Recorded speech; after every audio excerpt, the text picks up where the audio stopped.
Here we go. And we are on Facebook Live. So welcome everybody. Hello to our Facebook Live.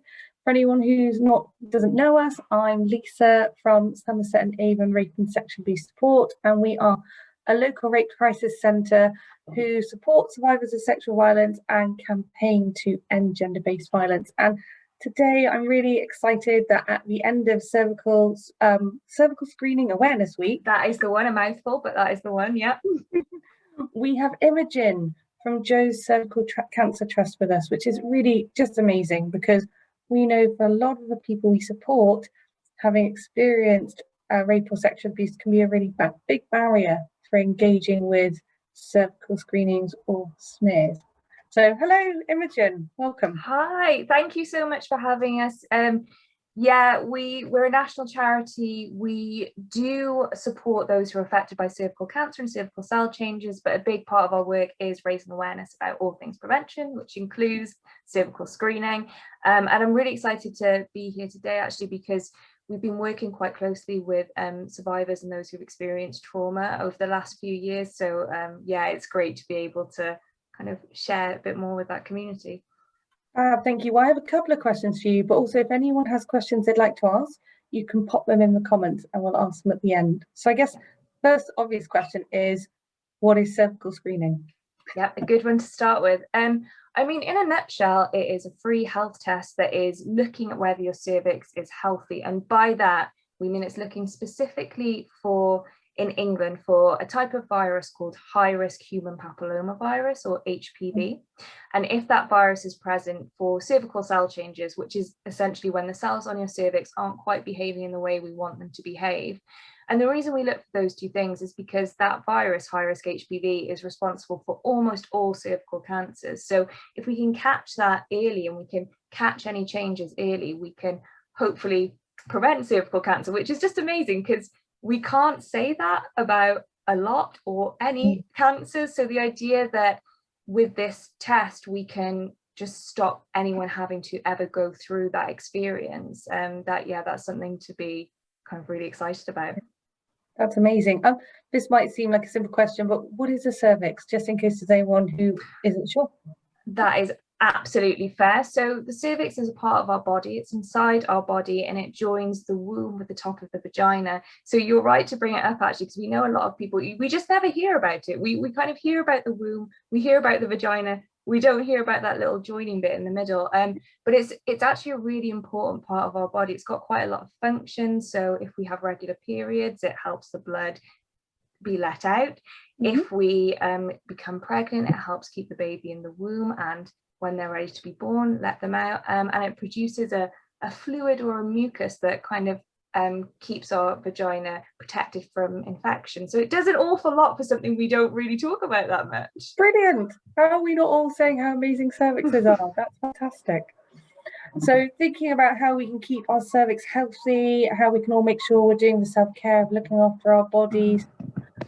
Let's think more about the actual screening itself. I know is a cervical screening and a smear, are they the same thing?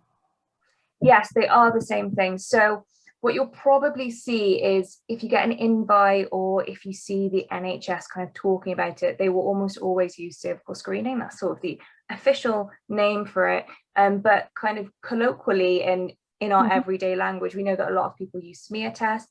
It's just that way because that is, they took a sample of cells, they were smeared on a slide and looked at. So even though that's not the method anymore, it's just kind of stuck in people's heads and some people refer to it as that, but exactly the same thing. That makes perfect sense. And what happens when someone goes for their screening? So at a test, you would be invited into a room, a private room. You'd be given a private space to either undress from the waist down, or if you were wearing, say, a skirt or a dress, take your underwear off, invited to come and lie on an examination bed or couch.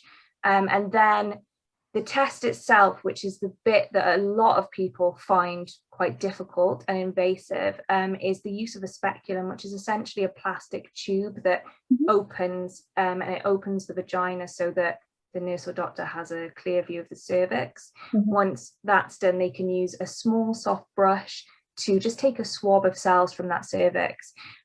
Even though people say it can be uncomfortable and it is quite invasive, that part of the appointment usually takes less than a minute. So it's quite quick, and the appointment itself can be anywhere between 10 or 20 minutes or longer if that's something that you might need just to accommodate any concerns that you have. Okay, fab, thank you. And like you were saying, it can be a bit invasive, and I think maybe some people hearing the description would say, oh, that feels like it could be quite triggering. Yes. Have you got some great hints and tips? Because I think in an ideal world, we'd like to think that all of the medical practitioners we come across are very trauma informed and will kind of give us all of the options and ask us all the questions about our needs, but it's not always the case. So what can the people watching or listening do to make this process easier?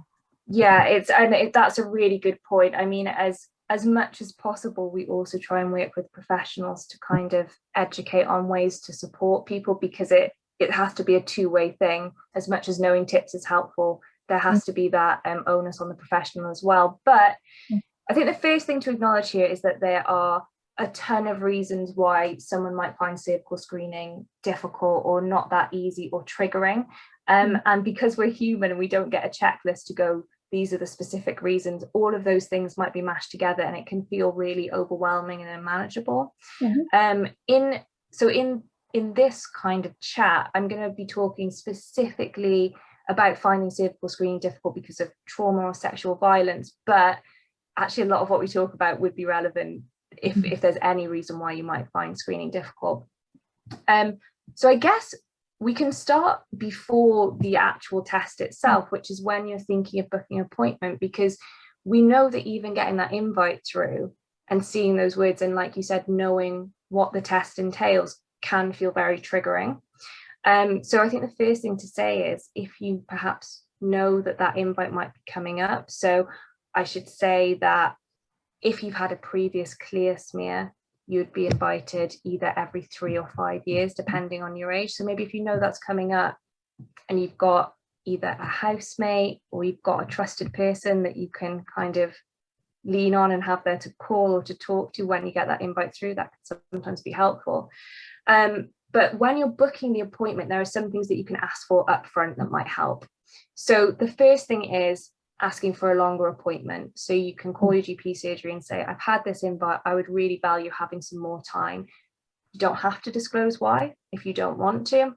This is a tip that we give to everyone, and it could just be that you want some more time to ask questions, you want some time to process before or after, or you think you will just need some time during that experience to kind of take it as slowly as you need to.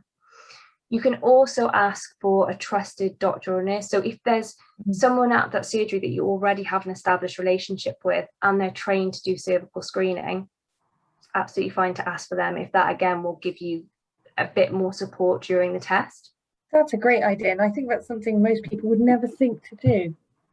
Yeah, it's a good one, because I think if we go to our GP surgery regularly for anything, we're kind of building up that relationship sometimes without realizing. So it can help to go, oh, I wonder if they are trained to do this. And you can ask, and the worst thing that could happen is maybe they're not, but then maybe they can help you establish a relationship with a different member of staff that will support you.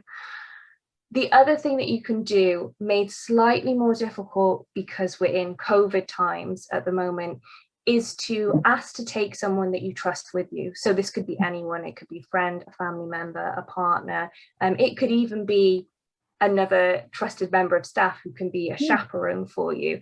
And they can be in the waiting room. They could be in the appointment room itself, whatever you want. They're just as support, there to help you advocate for your needs, there to be your voice if you don't feel able to vocalize something. So that can be really useful if having that kind of extra support there would be good for you. And you can even, this is kind of one of my favorite tips that I would really encourage anyone who's feeling very nervous about it to consider, book a pre-appointment. So not for cervical screening, but just where you're going along to meet the nurse or doctor who's doing the test, see the room, see and touch the equipment, and talk through, if you feel able, any concerns that you have.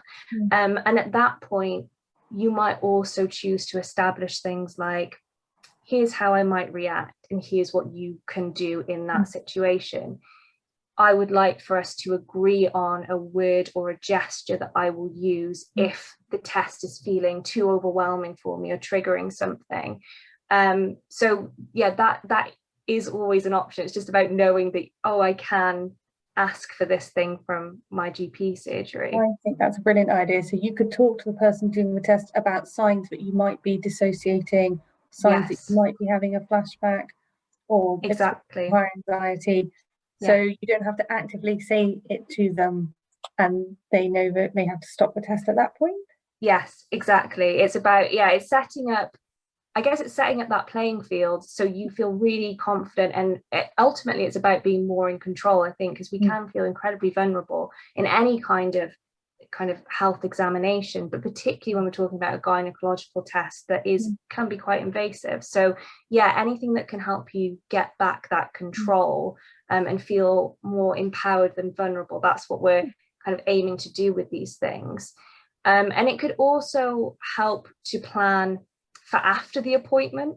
So think about, what do I want to be doing afterwards? Do I want to meet someone? Do I want to call someone? Is there an activity that I know supports my well-being and helps to put me in a good place? So again, it's about giving yourself that structure so you feel really confident in, this is how this experience is going to be for me.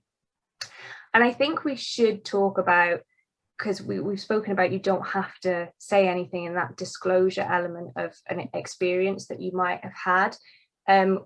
We know that it can be incredibly difficult, if not impossible, to talk about an experience of trauma or sexual violence, either because it's triggering for you or it's no one's business but your own if you don't want to disclose that. So one thing that you can do is firstly just explain your feelings, like we've said. So not saying this is why I feel this way, but just say, I feel this way, I find screening difficult, these are the things that might help me. And if for whatever reason a nurse or doctor kind of pushes you for why, or even reception staff push you for why, you do not have to answer that, so that you're under no obligation to give that information away. If you would like that, so often feel like we need to explain ourselves and get permission. But actually, this is you giving everyone watching permission now. You can just say what your needs are. You don't have to explain them. Your absolutely. Exactly, and that is the main thing. And this is about you. This is your experience. This isn't a healthcare professional's experience. So it has to feel right for you.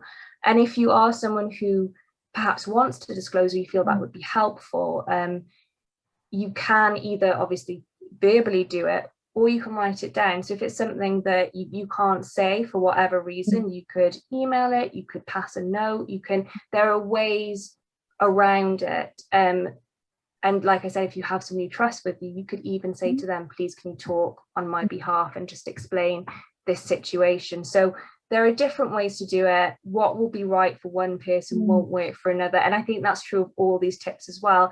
You may have to try a few, or it may be something completely different that we're not talking about that works for you, but hopefully there will be something out there. And then I guess when you talk about those trusted professionals, if you've got a counsellor, if you've got a support worker, if you're someone who uses a helpline, you can always bounce this off people. We're very much here to listen and to support you with this. Absolutely. And you might be the person that people go to after that test to say, right, I've done this, I need some time now to process this, can you help me? Organizations like yours are so wonderful for this very reason, that you're there for that kind of thing.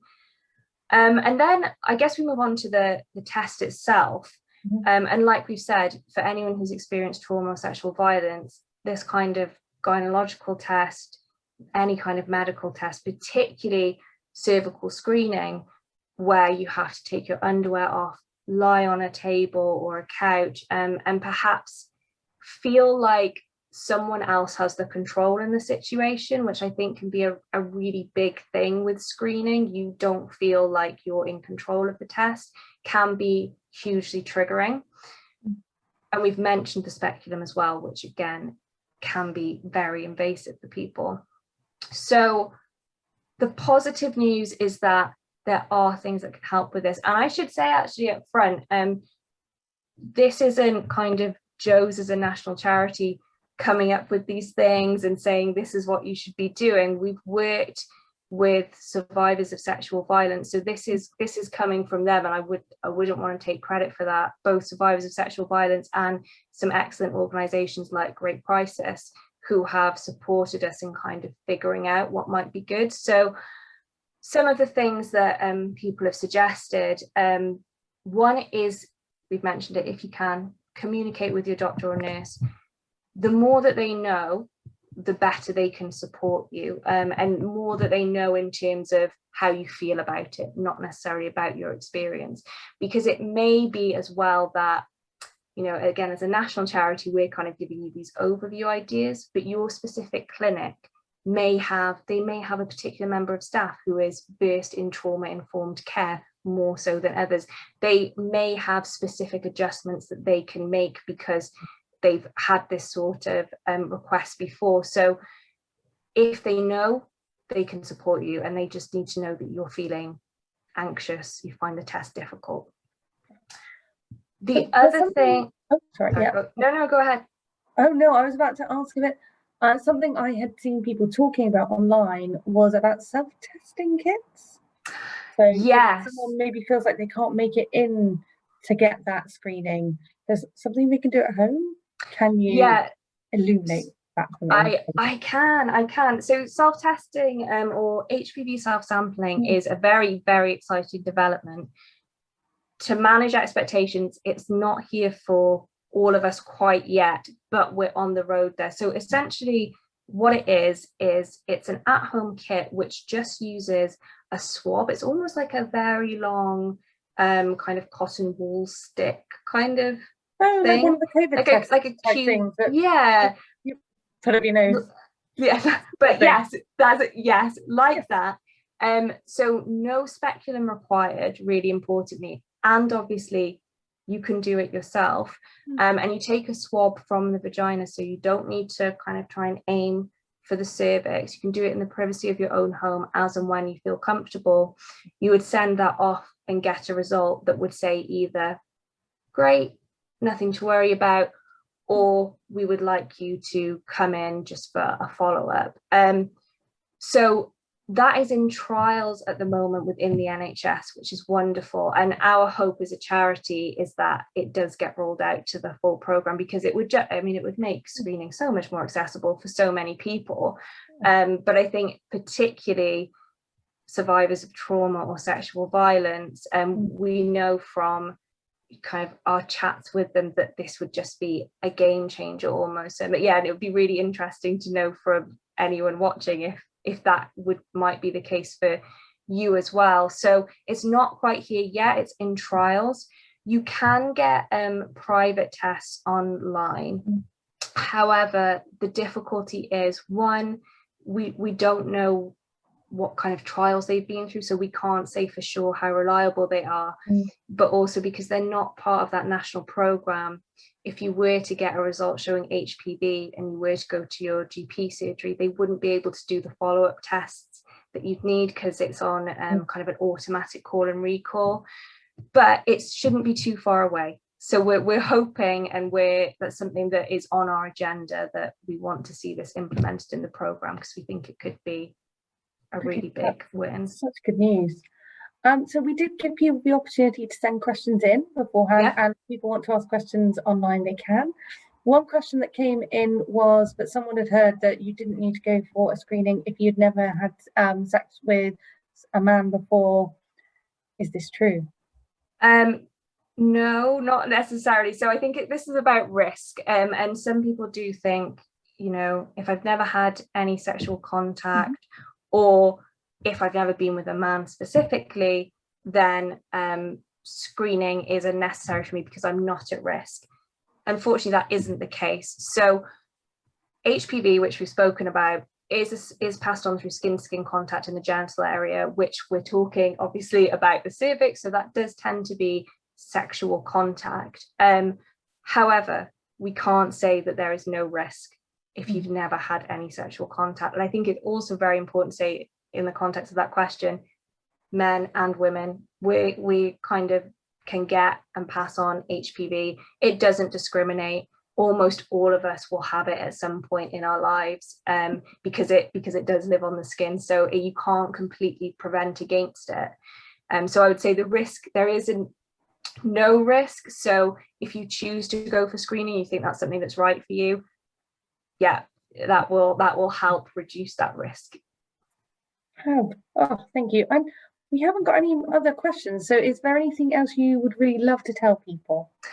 I would love to share one of my favorite tips, which is again around the speculum, because we talked about HPV self-sampling, where you can insert that yourself. You can do the same with the speculum. There's nothing to say you can't ask your nurse or doctor to, can I put this in myself? And again, it's about that control. So it will have no bearing on the results of your test or anything like that, but it could just help you feel a little bit better about what's happening, and kind of put the power back into your hands. And the other thing that I think is really important to say is, you can say stop at any time. Just because you booked the appointment, even if you're kind of halfway through it, even if you're on that examination bed or couch, if you say stop, that's it. They will stop. And it's absolutely fine not to go through with it at that appointment. It's completely valid. And what happens if it takes someone a couple of tries? I mean, nothing other than they've taken a couple of tries, and it's absolutely okay. And you know, doctors and nurses do have this situation with people where, for whatever reason, they aren't able to go through with it. You know, it could be because someone is postmenopausal, and it turns out that it's a painful test for them, and they maybe want to try a prescription before they come back and make it more comfortable. It could be because someone's experienced trauma and they just need a few appointments to make it through the test. It's fine. It's completely okay. Brilliant. That's really good. That's such useful information. Thank you so much. So many things I just did not know, and I'm sure lots of people will feel the same. Yeah. Oh, so thank you very much for coming and joining us late on this Friday night, which we really appreciate it. And if anyone wants some support outside of us, and what type of work do you do over at Joe's, so that people know more about you? We do have a bunch of support services. So as well as supporting anyone who's actually affected, even if you're just worried or you have a question about screening or about HPV or about anything like that, we are here to support you. So we have a free helpline, which is 0808 802 8000. If you'd rather not talk to someone, we have an email service that you can just mail into. We have an Ask the Expert service if you want an answer from a professional. And the one thing that I would say is, all of our volunteers are trained in supporting people who are affected by sexual violence and trauma. So, you know, we understand the feelings, and I think sometimes as well, particularly around awareness weeks like this, the message can be quite overwhelming. It can feel like people are saying, go for screening, you have to do this thing, which can be triggering in itself. But we understand that it's not always easy for everyone, and that's kind of why we're here, to support people who feel that way. Oh, brilliant. Well, thank you very much, Imogen. We'll see you again at the next awareness week, I'm sure. I hope so. Thank you so